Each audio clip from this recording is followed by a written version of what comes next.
ጤና ይስጥልን የተወደዳችሁ እንዴት ናችሁ? በርከት ያሉ ጉዳዮችን በድጋሚ ልንመለከት ተመልሰን ተገናኝተናል። የተለያዩ ሀሳቦችን እናነሳለን። አርሰናል በፕሪሚየር ሊጉ መሪነት አጠናክሮ ቀጥሏል። በተለይ ደግሞ ትናንትና ሊቨርፑል በማንቸስተር ዩናይትድ በአንፊልድ ከተሸነፈ በኋላ ብዙ እየተነሱ ያሉ ነጥቦች አሉ። በተለይ ከቆሙ ኳሶች ጋር በተያያዘ አርነ ስሎት ሲሰጧቸው የነበሩ ሀሳቦች አሉ። አሁንም በዛ ላይ ደጋፊ ከዛ በተጨማሪም ሌሎች የአርሰናልን ብቃት ከፍ የሚያደርጉ ቁጥሮች እየተሰሙ ይገኛሉ።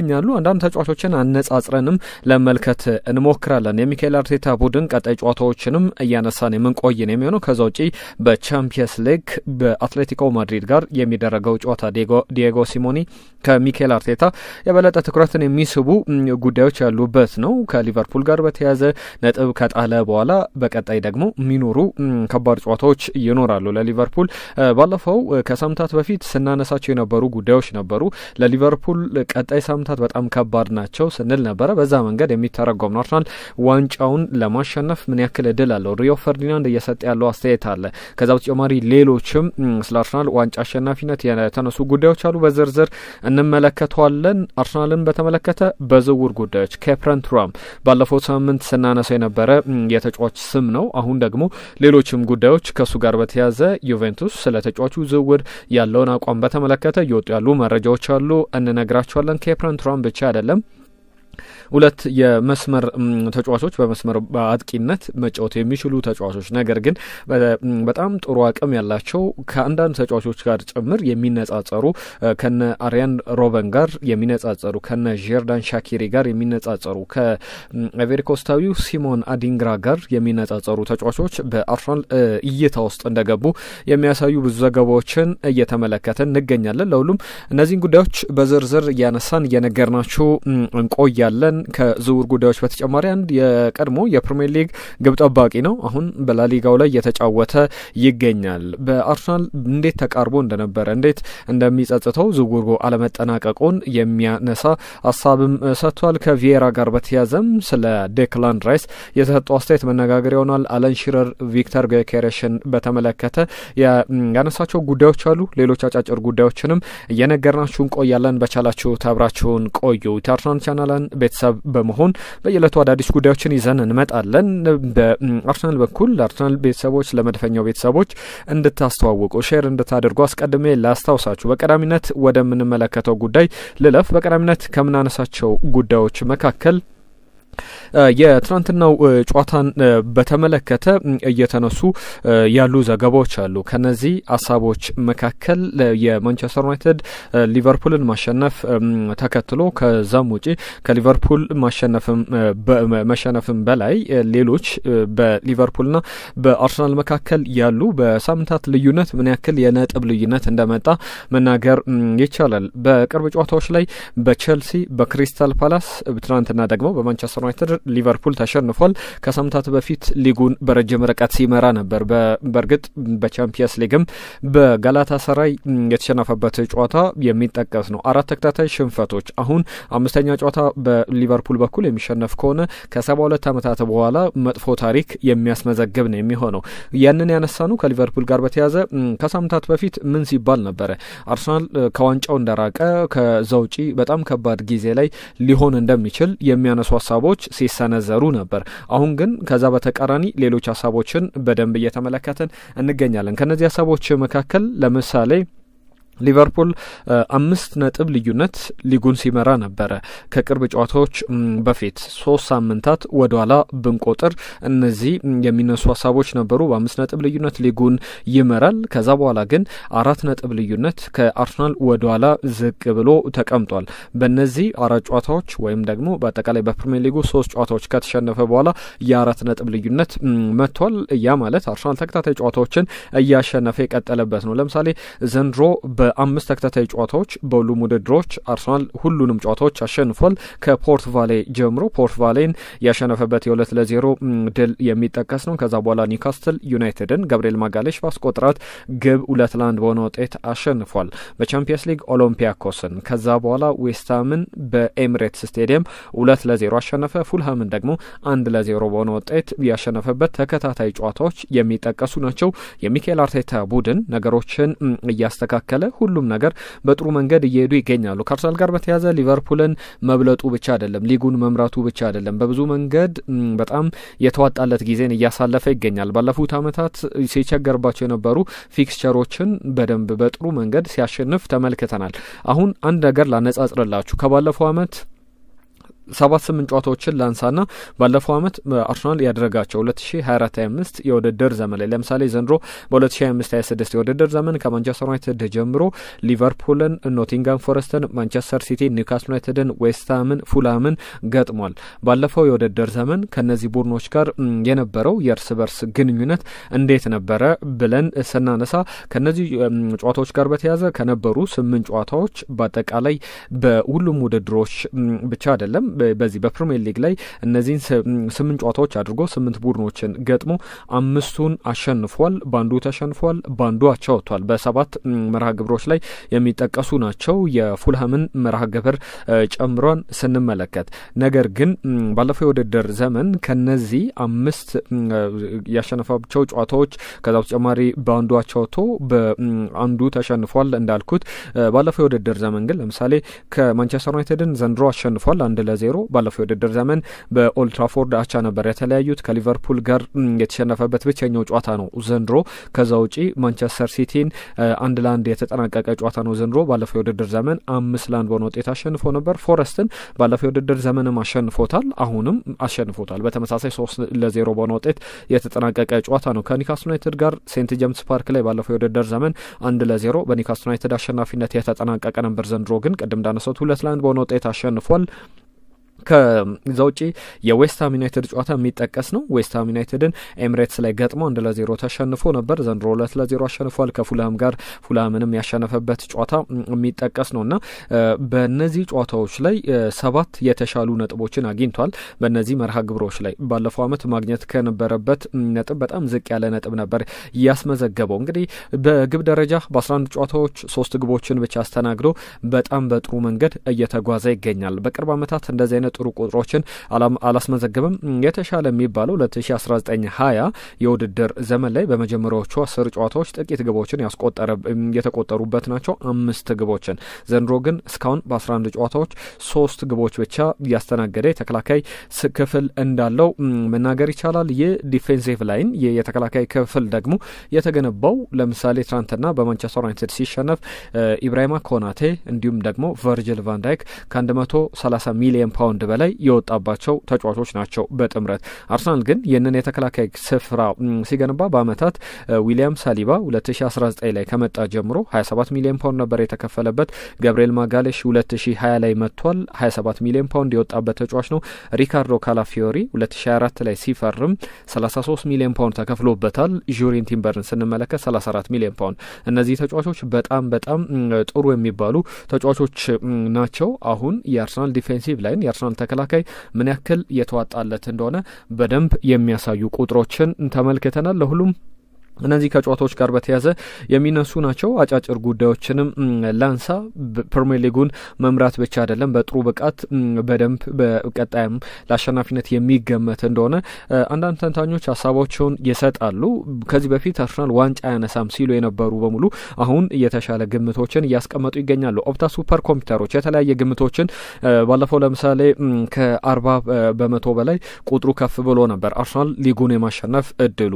አሁን ከዛ ከፍ እንዳለ ተመልክተናል። ኦፕታ ሱፐር ኮምፒውተሮች የአርሰናል ፕሪሚየር ሊጉን የማሸነፍ ሊቨርፑል በማንቸስተር ዩናይትድ ከተሸነፈ በኋላ የአርሰናል ሊጉን የማሸነፍ እድል ወደ 52% ተጠግቷል፣ ወይም 51.74% ከፍ ብሏል። ሊቨርፑልን ስንመለከት 21.61%፣ ከዛ በተጨማሪ ማንቸስተር ሲቲን 16.7%። ሊቨርፑል ውድድሩ ሲጀምር በሁለቱም በቻምፒየንስ ሊግም ላይ በፕሪሚየር ሊግም ላይ የሁለቱም አሸናፊ ይሆናል ተብሎ ቅድሚያ ግምቶች ሲሰጡ ቅድሚያውን የሚወስደው የበለጠ ቁጥሮች የሚያደሉት ለሊቨርፑል ነበር። አሁን ግን በአርሰናል በኩል 51.7% የማሸነፍ ቅድሚያ ግምት የተሰጠው ቡድን ሆኗል። እነዚህ በስፋት የሚጠቀሱ ጉዳዮች ናቸው። ከሪዮ ፈርዲናንድ ጋር በተያያዘ በራሱ የዩቲዩብ ቻናል እያነሳቸው ያሉ ጉዳዮች አሉ። የውድድር አመቱ ከመጀመሩ በፊት ከዛ በተጨማሪም ሌሎች የሚነሱ ሀሳቦች ነበሩ። ከዚህ በፊት ያነሳዋቸው ጉዳዮች አሉ ይላል ሪዮ ፈርዲናንድ። የውድድር ዓመቱ ከመጀመሩ በፊት ልክ የመጀመሪያው ኳስ ከመመታቷ በፊት ሲዝኑም ከመጀመሩ በፊት አርሰናል ይህን ወድሉ በቃ ዋንጫ ለማሸነፍ ብዬ ስናገር ነበር። አሁን ነገሮችን ስንመለከት እንግዲህ አሁን ከዚህ በኋላ ሁለተኛው ነው የሚያጠናቀቅበት አመት አይደለም። ዋንጫ የማሸነፊያው ትክክለኛው የፕሪሚየር ሊጉ ምርጥ ስኳድ ያለው በጣም ዴብዝ ያለው ስኳድ ከዛ በተጨማሪ በጥሩ መንገድ የተመረጡ ለክረምትም የተመለከትናቸው በክረምቱ የዝውውር መስኮት የመጡ ተጫዋቾች በደንብ ቡድኑን የሚያጠናክሩ ናቸው በሚል ያነሳልና አሁን ዋንጫው የአርሰናል የመሆኛው ጊዜው የተቃረበ ይመስላል በሚል እየተነገረ ይገኛል።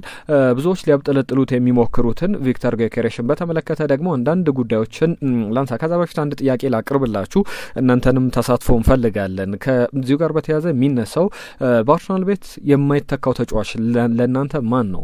በርከት ያሉ ተጫዋቾች ያሉበት ቡድን ነው። ዙቢሜንዲን መጥቀስ ይቻላል፣ ዳቪድ ራያ፣ ገብርኤል ማጋሌሽ፣ ዊሊያም ሳሊባ፣ ቪክተር ጊዮኬሬሽ፣ ሌሎችም እነ ዴክላን ራይስን መጥቀስ ይቻላል። ቡካዮ ሳካ፣ ማርቲኔሊን፣ ማርቲን ኦዴጋርድ፣ ኤዜ።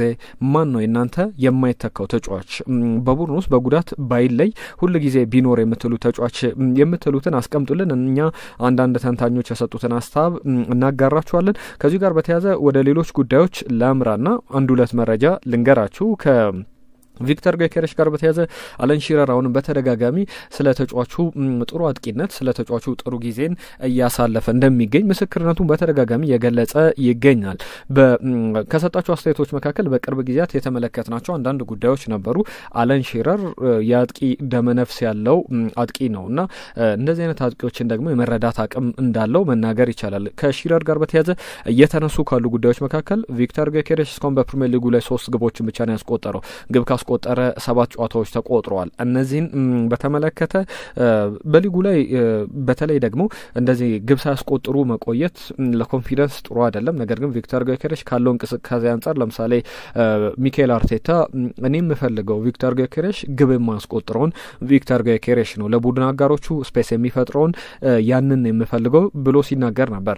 አለን ሺረርም የፕሪሚየር ሊጉ የምንጊዜም ከፍተኛ ግብ አስቆጣሪ በሊጉ ላይ እንግዲህ እንደዚህ አይነት እንደ ሀርሊንግ ብራውት ሃላንድ እንደ አሪኬን ወይም ደግሞ እንደ ኬሊያን ኤምባፔ አይነት ተጫዋች ላይሆን ይችላል። ነገር ግን ለአርሰናል የተለየ አይነት ጥንካሬ ይዞ የመጣ ተጫዋች ነው። ምንም አይነት ጥርጥር የለውም። በየጊዜው ጎል ማስቆጠሩንም ያሻሽላል። ነገር ግን ሌሎች የሚሰጣቸው ጥቅሞች በተለይ ደግሞ ስፔስ በመፍጠር ረገድ የተዋጣለት ተጫዋች ነው በሚል እየተነሳ ያለ ጉዳይ አለ። ከዚህ ጋር በተያያዘ በዝርዝር ያነሳቸው ሀሳቦች አሉ። በእርግጥም የቪክተር ጊዮኬሬሽ ለምሳሌ ትሮሳርድ የማዘን ምቱን ሲያስቆጥር እሱ ጋር 3 ተከላካዮች አብረው ተለጥፈው ነበር። 3 ተከላካይ መያዝ ማለት ሌሎች ተጫዋቾች ክፍተት እንዲያገኙ እድል የሚፈጥር ነውና ያንንም ተመልክተናል። ከዛ ውጪ ቅድም ያነሳሁት ጥያቄ ላይ አንዳንድ ማብራሪያዎችን ልስጣችሁ። ከአርሰናልና ከዚህ ካሉ ተጫዋቾች መካከል ቶኒ አዳምስ አይደለም እንደ ካፒቴን በቶኒ አዳምስ ደረጃ መሪ አይደለም፣ ነገር ግን የአርሰናል የማይነካው ተጫዋች ነው በሚል የተቀመጠ ተጫዋች አለ። ይህንን በተመለከተ ጄሚ ሬድናፕ የቀድሞ የፕሪሚየር ሊግ ተጫዋች የስካይ ስፖርት ተንታኝ ነው፣ እያነሳቸው ያሉ ጉዳዮች አሉ። በስህተት አተርጉሙብኝ። አርሰናል መልበሻ ቤት ውስጥ በጣም ትልልቅ ምርጥ ተጫዋቾች አሉ። በጣም በሊደር ደረጃ እሱ ቶኒ አዳምስን አይደለም፣ ነገር ግን በጨዋታ እንቅስቃሴ ላይ ባሉት ሞመንቶች እያንዳንዱ ነገር ላይ ቡካዮ ሳካን የሚተካ አንድም ተጫዋች አታገኙም በሚል የሚያነሳቸው ጉዳዮች አሉ። ጨዋታው በሄደ ቁጥር በጣም ራሱን በደንብ ማግኘት የሚችል ተጫዋች ነው። እነ ገብርኤል ሳሊባን አይነት በጣም ለቡድኑ ኢምፖርታንት አስፈላጊ የሆኑ ተጫዋቾች አሉ። ቡካዮ ሳካ ግን የሚተካ ተጫዋች አይደለም በሚል የሚያስቀምጠው ጉዳይ አለ። ይህ በዝርዝር ይነሳል። ከቡካዮ ሳካ ጋር ብቻ አይደለም ሌሎችንም ተጫዋቾች ጠቃቅሷል። ነገር ግን ለእናንተ የማይተካው ተጫዋች ቡካዮ ሳካ ነው፣ ዴክላን ራይስ ነው ወይስ ደግሞ ሌሎች ተጫዋቾች እነ ማርቲን ኦዴጋርድ የሚለውን ሀሳብ አስቀምጡልን። ጄሚ ሬድናፕ ግን ትክክለኛው ሃሪ ሬድናፕ ልጅ ነው። በዝምድና ደግሞ የነ ፍራንክ ጄምስ ላምፓርድ በዝምድና ደረጃ የሚገናኝ እንደሆነ ይታወቃል። በዚህ ጉዳዮች ላይ ያነሳቸው ሀሳቦች መነጋገሪያው ነው፣ ተመልክቼዋለሁ። እኛም የምንወያይበት ብዬ ነገሩን ወደዚህ አምጥቼዋለሁ። ከጄሚ ሬድናፕ ጋር በተያያዘ የሚነሳው ትክክለኛ ጉዳይ የትኛው ነው? ትክክለኛ ከመሪነት ጋር በተያያዘ ዴክላን ራይስ የቡድኑ መሪ መሆን አለበት፣ አምበል መሆን አለበት ተብሎ ይነሳል። ነገር ግን በሜዳ ላይ ባለው ብቃት የማይተካው የአርሰናል ተጫዋች ቡካዮ ሳካ ሳካ ነው የሚል እምነት እንዳለው ተናግሯል። ዝውውር ጉዳዮችን ላንሳላችሁ። ከአርሰናል ጋር በተያያዘ ኬፕረን ቱራምን ሲፈልግ ነበር ባለፉት ቀናት ብዙ ሲባል ነበር። እነ ቱቶ ስፖርት ሌሎችም ካልቺዮ መርካቶ ይዞት ዘገባ እንደሚያሳየው ከሆነ ባለፉት ቀናት ኬፕረን ቱራም የዩቬንቱሱ አማካኝ ፈረንሳዊው የሊሊያን ቱራም ልጅ የማርከስ ቱራም ወንድምን በተመለከተ ፍላጎቶች አሉ። ዩቬንቱስ ግን ሁሉንም ጥያቄዎች አርሰናል ብቻ አይደለም ሌሎችም የመጀመሪያ ፍላጎት ያሳዩ ክለቦች አሉ። እነ ቶትናም አይነት ምንም አይነት ዝውውር አይፈጸምም፣ ተጫዋቹ ከክለቡ አይወጣም የሚል ሀሳቡን ሲናገር በክለቡ በኩል ያንን ሀሳብ እያስተጋባ ነው የሚሉ የጣሊያን ብዙሃን መገናኛዎችን ዘገባ ተመልክቻለሁ። በዝውውር ጉዳዮች ሌላ ጉዳይ አነሳለሁ ስል ነበረ። ባዛሙና ቱሬ ይባላል። አይቮሪ ኮስታዊ ነው። እነ ቱሬ ባርሳን ኮሎ ቱሬን ባርሳን ተመልክተናል። በፕሪሚየር ሊጉ ላይ ደግሞ እነ ያያ ቱሬን ተመልክተናል። ባዛሙና ቱሬ አሁን የሚጫወተው ለኦፈኒየም ነው። ከአገሩ ልጅ ሲሞን አዲንግራ ጋር የሚመሳሰል ነው። በቤልጅየም በዚህ በስዊድን ሊግ ላይ ከዚህ በፊት ሲጫወት ተመልክተናል። ባለፈው ክረምት ነበረ በ10 ሚሊዮን ዩሮ ወደ ሆፈንሄም የተዘዋወረው። ከዛም ከመዘዋወሩ በፊት ግን አርሰናልን ሊቀላቀል ይችላል ተብሎ ሲነገር ነበረ። በጣም ጥሩ አቅም እንዳለው እየተነገረለት ይገኛል። ጥሩ ጀማሩ አድርጓል። ባዛሙናን ቱሬን በተመለከተ በተለያዩ ቦታዎች ላይ ይጫወታል። በተለይ ሌፍት ሚድፊልደር ሆኖ ሌፍት ዊንግ ባክ ሆኖ ሌፍት ዊንገር ሆኖ መጫወት ይችላል። በተለያዩ ሚናዎች መጫወት ይችላል። የጥሩ የግራግር ያለው ተጫዋች ነው። በሲሞን አዲንግራ ደረጃ ጥሩ አቅም ያለው ተጫዋችን አርሰናል ለማስፈረም ፍላጎት እያሳየ ሆፈንሄም ምናልባት እስከ 20 ሚሊዮን ፓውንድ ድረስ ለተጫዋቹ ሊፈልግ ይችላል። ምክንያቱም በአንድ የውድድር ዘመን 10 ሚሊዮን ፓውንድ ማለት በጣም ብዙ ሊሆን ይችላል። ከተጫዋቹ ጋር በተያያዘ ግን በግራ መስመር ቦታ ላይ ይሰለፋል ተብሎ ይጠበቃል የሚመጣ ከሆነ። ነገር ግን አርሰናል ትናንትናም ስላችሁ ነበረ አሁንም እየሞከራቸው ያሉ ጉዳዮች አሉ። ያም ተጫዋቾችን ጥሩ አቅም ላይ ያሉ ተጫዋቾችን ማምጣትና በቀጣይ አሁን ባለው ስኳድ ላይ በጊዜ ሂደት በ2 አመት በ1 አመት በጊዜ ሂደት ወደ የዋናው ቡድን ቋሚ ተጫዋች የዋናው ቡድን ተረካቢዎች እንዲሆኑ ይፈልጋሉ። ለምሳሌ በዚሁ ከቀጠለ ቡካዮ ሳካ አቅም በነ ሪያል ማድሪድ በሌሎችም ክለቦች ፍላጎት ሊመጣ ይችላል ሌሎችም ተጫዋቾችን። ስለዚህ በየቦታው ላይ ቡድኑን መልሶ ግንባታ አፕግሬድ በየጊዜው መደረግ አለበትና ያንን ጥረት እያደረገ ይገኛል። ሌላ የመስመር በግራም በቀኝም መስመር ቦታዎች ላይ በአጥቂነት መጫወት የሚችለው ፓብሎ ጋርሺያን በተመለከተ ዝርዝር ጉዳዮች ይወጡ ይገኛሉ። ጀርዳን ሻኪሪ ጋር እንዲሁም ደግሞ ካሪያን ሮበን ጋር ያመሳስሉታል። ጥሩ የግራግር ያለው ተጫዋች ነው። ስፔን ከ20 ዓመት በታች የዓለም ዋንጫ ላይ ስትጫወት ፓብሎ ጋርሺያን በደንብ ተመልክተናል። ሞሮኮ ያሸነፈችበት ጨዋታ ነው። በአጠቃላይ በ5 ጌም 3 የግብ ተሳትፎዎች ነበሩት። ይህንን ተጫዋች እንግዲህ ሚኬል አርቴታ በደንብ እንደ አንድ ስፔናዊ ብቻ አይደለም የአርሰናል ተጫዋች ይሆናል በሚል እምነት ተጥሎበታል ተብሏል። እነዚህን ተጫዋቾች በተመለከተ በቀጣይ ዝርዝር ጉዳዮችን ይዘን እንመለሳለን። ነገር ግን በጥሩ ብቃት በጥሩ አቅም ላይ ያሉ ተጫዋቾች ስለመሆናቸው እየተነገረ ይገኛል። ወጣት ተጫዋቾች ናቸው። ፓብሎ ጋርሺያ 19 ዓመቱ ላይ ይገኛል። ባዛሙናም ቱሬም በተመለከተ የአይቮሪ ኮስታዊ ኮትዲቯራዊ ተጫዋች 19 ዓመቱ ላይ ይገኛልና ሁለቱንም ለማስፈረም ጥረቶች እንዳሉ እየተመለከተን እንገኛለን። በቀጣይ የነዚህ ዝውውሮች በምን ያክል ደረጃ ሊሳካ ይችላል በሚለው የሚጠበቅ ነው። ትናንትና ከነበሩ ጉዳዮች መካከል ዩቬንቱስ የቀድሞ አርሰናል ተጫዋች ኮሞ ቡድን ገጥሞ በኮሞ 2-0 ተሸንፏል። በዚህ ጨዋታ ላይ ከባህር ዳርቻው አጠገብ ባለው ስቴዲየም በኮሞ የአርሰናል የቀድሞ ሰዎች ቲየሪ ሄንሪ እንዲሁም ደግሞ የአርሰን ቬንገርን በስቴዲየም ተገኝተው ሴስ ፋብሪጋስን ሲያበረታቱ ተመልክተናል። ከአርሰናል ጋር በተያያዘ በቀጥታ ባይገናኝም እንንገራችሁ ብዬ ነው። ትናንትናም ሳነሳላችሁ ነበር። ቲየሪ ሄንሪ ከሰሞኑ ልጆቹን ወደ ኤምሬትስ ስቴዲየም መግቢያ ወስዷቸው ልጆቹ የሱን አውልት ከተመለከቱ በኋላ ለምንድነው አባያ የተኮሳተርከው ብለው አንደኛው ልጅ ሲጠይቀው እኔ በዛን ቀን የተጋጠምነው ከቶትናም ጋር ነበረ። ያቺ የተለምዶ አይኮኒክ የሆነችው በሸርተቴ ደስታን የሚገልጽበት አውልት ላይ ማለት ነው። ደስተኛ አትመስልም፣ ተከፍተ የተኮሳተርክ ይመስላል ተብሎ ለተጠየቀለት ጥያቄ የተጫወት ነው ከቶትናም ጋር ነበር፣ ቶትናሞችን ደግሞ አልወዳቸውም ብሎ ሲል ነበር። ትናንትና ደግሞ ሴስ ፋብሪጋስን ሲያበረታታ ነበር ቡድኑን በጣሊያን በኮሞ ተገኝቶ ኮሞም ዩቬንቱስን ከ1952 በኋላ ለመጀመሪያ ጊዜ ያሸነፈበት ጨዋታ ሆኗል። ገድ ይዘው ለሚኬል አርቴታ እንዲሁ ከሚኬል አርቴታ ጋር ባለፈው የአርሰን ቬንገርን ስም ስናነሳ ነበረ። ለሴስ ፋብሪጋስ ገድ ይዘው የመጡ ናቸው። በቀጣይም እንግዲህ እንደዚህ የአርሰናልን ጉዳዮች በዝርዝር ይዘን መጣለን። አብራችሁን ስለነበራችሁ ግን ከልብ እናመሰግናለን። ሰብስክራይብ አድርጉ፣ ቤተሰቡን በየዕለቱ አዳዲስ ጉዳዮችን ይዘን መጣለን። አዲስ ኮሚኒቲ እንፍጠር። የተለያዩ ጉዳዮችን ይዘን ስንመጣ ደግሞ የእናንተን ተሳትፎ እንፈልጋለን። አበረታቱን። ለዛሬ ግን ያዝንላችሁ ይህንን ይመስል ነበር። ጤና ይስጥልን።